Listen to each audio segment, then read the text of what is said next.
আসসালামু আলাইকুম। আমি সুলতানা রাজিয়া, সহকারী শিক্ষক, engineering university girls school and college. তৃতীয় শ্রেণীর শিক্ষার্থীরা কেমন আছো? আশা করি আল্লাহর রহমতে ভালো আছো। ব্যাপকভাবে ঈদ প্রস্তুতি নিচ্ছ। অনেকে নিশ্চয়ই গরুও কেনা হয়ে গেছে। তো মেয়েরা, আজকে আমার ঈদের আগে লাস্ট ক্লাস। এরপরে আবার ঈদের পরে তোমাদের সাথে দেখা হবে ইনশাল্লাহ, ঠিক আছে?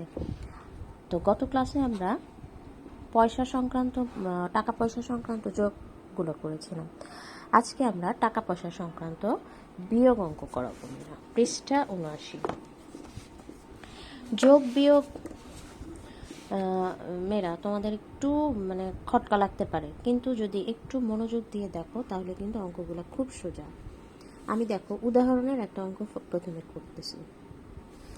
মিনার 250 টাকা 25 পয়সা আছে। সে 120 টাকা 75 পয়সা দামের একটি গ্লাস কিনবে। সে কত টাকা ফেরত পাবে? আচ্ছা, তার 250 টাকা 25 পয়সা আছে, 120 টাকা 75 পয়সা দিয়ে একটা গ্লাস কিনছে।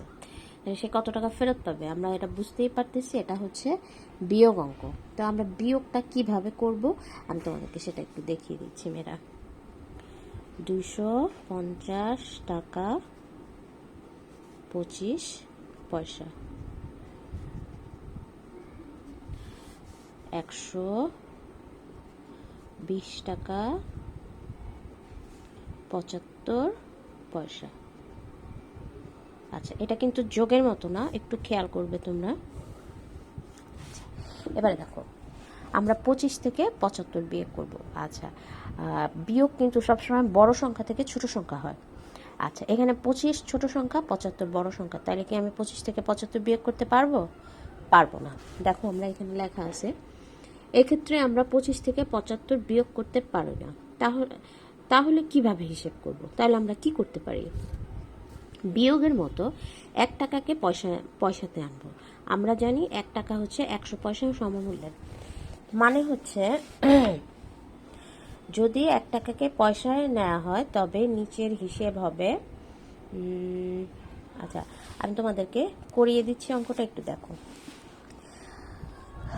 1 টাকা সমান 100 পয়সা আমরা জানি, এই জন্য আমরা এখান থেকে এই টাকা থেকে 1 টাকা ধার নিব। ঠিক আছে, 1 টাকা ধার নিয়ে কি করব? এই 25-এর সাথে আমি যোগ করে দিব। আমি রাফে দেখো করছি। 1 টাকা সমান 100 পয়সা,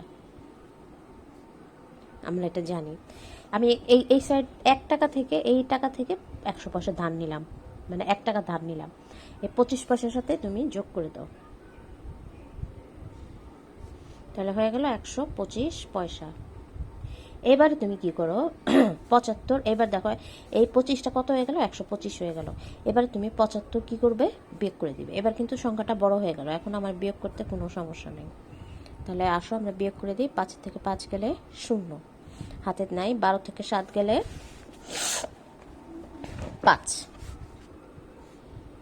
হাতে আছে 1 0। আচ্ছা, এবারে তুমি এখানে বসাও 50 পয়সা। আচ্ছা, এবারে আমি দেখো, খেয়াল করে দেখো একটু, আমি যে 1 টাকাকে আনছি, ঠিক আছে, এই 1 টাকা থেকে এখান থেকে সরায় দাও এই 1 টাকা।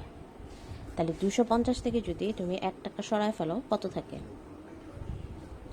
10 থেকে 1 গেলে 9, হাতে আছে 1। 5 থেকে 1 গেলে 4, 249।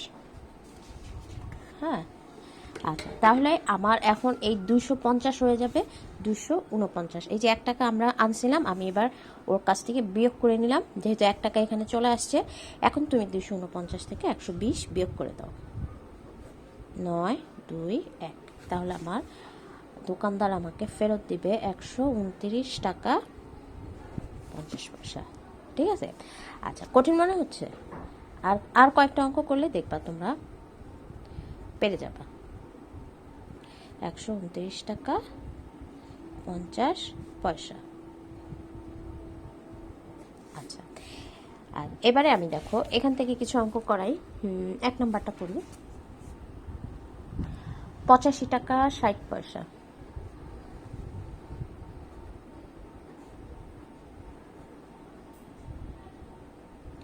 বিয়োগ 32 টাকা 20 পয়সা, আচ্ছা, এবার তুমি বিয়োগটা করে ফেলো। 85 টাকা 60 পয়সা, 32 টাকা 20 পয়সা। আচ্ছা, আমি যদি 60 থেকে 20 আমি কিন্তু এখানে বিয়োগ করতে পারবো, এখানে আমার কোনো টাকা পয়সা কিচ্ছু আনা লাগবে না। 0.4 পয়সা, 5 থেকে 2 গেলে 3, 5। তাহলে দেখো আমার রেজাল্ট আসলো 53 টাকা 40 পয়সা। মেয়েরা, এখানে কিন্তু আমরা নর্মালি একটা বিয়োগ করলাম, কারণ আমার এখানে বড় সংখ্যা আছে, আমি এটা বিয়োগ করতে পারবো। কিন্তু যদি ছোট সংখ্যা থাকতো তাহলে আমাকে 1 টাকা ধার করে আনতে হতো।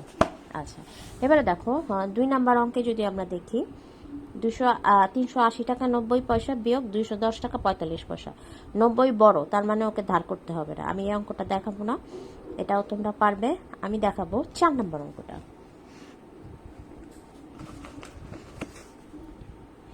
401 টাকা 15 পয়সা, 97 টাকা 80 পয়সা। আচ্ছা, এবারে খেয়াল করো, 15 থেকে 80 আমি বিয়োগ করতে পারবো না, তাহলে কি করব? 1 টাকা ধার নিব। 1 টাকা সমান ধার নিলে কত হবে? 1 টাকা সমান 100 পয়সা। আচ্ছা, এবারে এই 15 পয়সাকে তুমি যোগ করে দাও। 115 পয়সা। এবারে তুমি দেখো 80 বিয়োগ করতে পারবা, কারণ 115 বড় সংখ্যা। 5, 8, 9, 10, 11, 3 হাতে আছে, তাহলে 35 পয়সা হলো। লেখো 35 পয়সা। এবারে আমি যেহেতু 1 টাকা আমি ধার নিয়েছি, তাই আমি কি করব? 401 থেকে 1 বিয়োগ করে দেব। এবারে তুমি 97 বিয়োগ করে দাও। 10 থেকে 7 গেলে 3, হাতে আছে 1। 10 থেকে 10 গেলে 0, হাতে আছে 1। 4 থেকে 1 গেলে 3, তাহলে আমার আসলো 303 টাকা। তাহলে আমার এটাই অ্যান্সার, 303 টাকা 35 পয়সা। মেয়েরা, তোমরা কি বুঝতে পারছো? না বুঝলে আমাকে কমেন্টস করে জানাবা, আমি আবারও ঈদের পরে তোমাদেরকে অঙ্কগুলো করে দিব বা বুঝিয়ে দিব, ঠিক আছে? এবার আসো 70 টাকা বিয়োগ 32 টাকা 50 পয়সা। আচ্ছা, এবারে দেখো এখানে শুধু 70 টাকা আছে, আমার কাছে কি পয়সা আছে? নাই, আমি 0 পয়সা ধরে নিব। এবার নিচে লেখো 32 টাকা 50 পয়সা। আচ্ছা, যেহেতু এটা ছোট, আবার এখান থেকে তুমি ধার নাও, তাহলে কত হবে? 100 পয়সা। 100 পয়সা থেকে তুমি 50 পয়সা বিয়োগ করে দাও, 50 পয়সা রয়ে গেল। তাহলে আমার কিন্তু এখানে আসবে 50 পয়সা। আর তুমি যেহেতু ধান নিয়েছো, তাহলে কি করবা? 70 থেকে 1 বিয়োগ করে দিবা, আমার হলো 69। আর তারপরে তুমি 32 বিয়োগ করে দাও, 36। আবার যদি একটু বিয়োগটা দেখি, 9 থেকে 2 গেলে কত থাকে? না, হয়নি, 7 থাকে। 7, 8, 9, মেরা এখানে হবে 7। তাহলে আমার অ্যান্সার আসলো 37 টাকা 50 পয়সা। তো মেয়েরা, আমি কিন্তু এখানে 2 আর 3 করাইনি, কারণ এখানে তোমার ধার নিতে হবে না। 90 থেকে 45 তুমি ইজি বিয়োগ করতে পারবা, আর 380 থেকে 210 বিয়োগ করে দিবা। এখানে 55 থেকে 40 বিয়োগ করতে পারবা, কারণ 55 বড়, আর এটা বিয়োগ করে দিবা। আমি তোমাদেরকে এই যে ধারের অঙ্কগুলো দেখালাম, কারণ এখানে তোমরা একটু এলোমেলো করে ফেলবা। তবে আমি আশা করব বাসায় যদি তোমরা অঙ্কগুলো অনুশীলন করো, তাহলে কিন্তু খুব সহজেই এই টাকা পয়সা সংক্রান্ত অঙ্কগুলো করা যাবে। তো মেয়েরা, আজকে আমরা পৃষ্ঠা 59 পর্যন্ত করব। আমরা ঈদের পরে আলহামদুলিল্লাহ এই অঙ্কগুলো আবার শুরু করব। তবে আমি আশা রাখবো যে ঈদের বন্ধে তোমরা এই অঙ্কগুলো করে ফেলতে পারবা, তোমরা করে ফেলতে পারো। আমি অবশ্যই, যদি না বুঝো তাহলে তোমরা আমাকে জানাবে, আমি তোমাদেরকে আবারও বুঝিয়ে দিব। তো মেয়েরা আজকে থেকে ঈদের ছুটি শুরু হচ্ছে, তোমরা সবাই ভালো থাকো। যারা গ্রামের বাড়ি যাবে তারা অবশ্যই নিরাপদে থাকবে, অন্যদেরকে সচেতন করবে, নিজেরা পরিষ্কার পরিচ্ছন্ন থাকবে, স্বাস্থ্যবিধি অনুসরণ করবে। আল্লাহর রহমতে তোমরা অবশ্যই ভালো থাকবে, আল্লাহ ভরসা। তাহলে মেয়েরা, তৃতীয় শ্রেণীর মেয়েরা, খোদা হাফেজ। আচ্ছা।